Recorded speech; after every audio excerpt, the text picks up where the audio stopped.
All right, we're here with Chef Josh, and he is making up a lobster mac and cheese, and we've got the ingredients. We have some of this stuff going already, but why don't you just kind of break it down and show us what we got going on here? All right, so here we have my mise en place, which is everything in place. It's all of my preparatory items. So I have my special blend of seasoning. I have my Parmesan cheese, my salt and pepper blend, and the cheeses you can kind of play with. You can kind of use whatever cheese kind of fits your liking.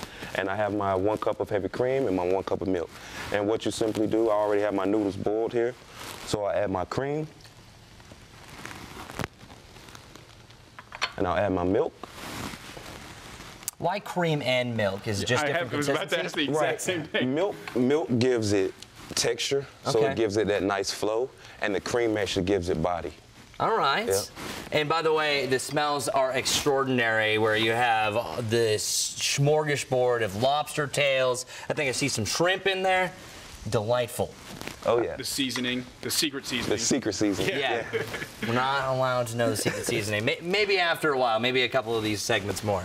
And what cheese are you putting in there right now? All right, so I'm using Kobe Jack cheese, and I use a blended cheese as well. It's about 3 cheeses all together. Yep. So most people just typically when they make mac and cheese, I'm guilty of this, they get it out of a blue box. What is really adding this a little bit more? Is it really the cheese and the cream? What makes this different than the generic? The 2-minute cream. It's fresh cheese. A big difference. It's the fresh cheese. It's the fresh cheese. Yep. How long did it take you to get the exact? I mean, you said play with it a lot, so I'm sure you've made this several times, many times, maybe even. How long did it take you to get this exact blend together? I would say it took me a few months. I would say maybe about 3 months or so of just trying it out, having different people try it, kind of get feedback, and then kind of play with it from there and kind of do my own thing on it. Yeah. That's always interesting to me because it never works out exactly how you want it the first time, right? Even at home. So you make it a couple times, you start seeing what it's missing, what it needs, and you get better at it. Right. Cool. And that's what I simply did, just trial and error. You know, the first time I made it, it was okay. Now I have my go-to, so I know exactly what I want, exactly how I want it to taste, so that way it tastes the same every time. Is that the same with all dishes? You have to give it a bunch of times to get it exactly how you want? I'm sure when you're a cook, it comes out better than maybe the average person at home the first time. Right. But when you get better at it with more time? Yep, repetition always makes it better. You know, the more you make it, the more you know exactly where you want to go with it. And as you mentioned, what's special today, this isn't just mac and cheese. This is seafood lobster mac and cheese. All right, let's finish this up, bud. All right. So here we have all of our seafood ingredients here. So what I'm going to simply do is just right out of the pan. And you want a lot of that fond that's in the bottom of the pan because that's where you get your seasoning from.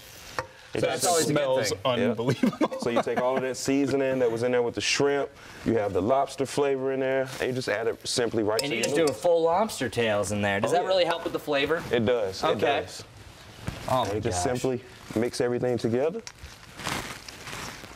And we don't have our single plates and forks and stuff out here. We're definitely going to try this. We recommend you make it and try it at home.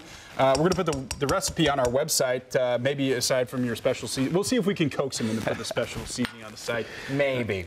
And so Chef Josh, tell us a little bit more about you. Where are you from? I'm from Durham, North Carolina originally. I'm living in LA now. Harmony Foods LA is my Instagram. Chef Josh Crawford at gmail.com is my email where you can contact me, reach me, book me. And I'm just here in Charlotte for the next 4 or 5 months on business, doing a bunch of private catering. So I'll be in the area. If you guys are looking for me, come check me out. Well, thanks a lot for coming in. We appreciate it. Good stuff. Make sure to follow him on that social media. Check out the recipe on our website and make it tonight. It's going to be a nice night outside. Enjoy your Saturday and then make this lobster mac and cheese. Have a good one.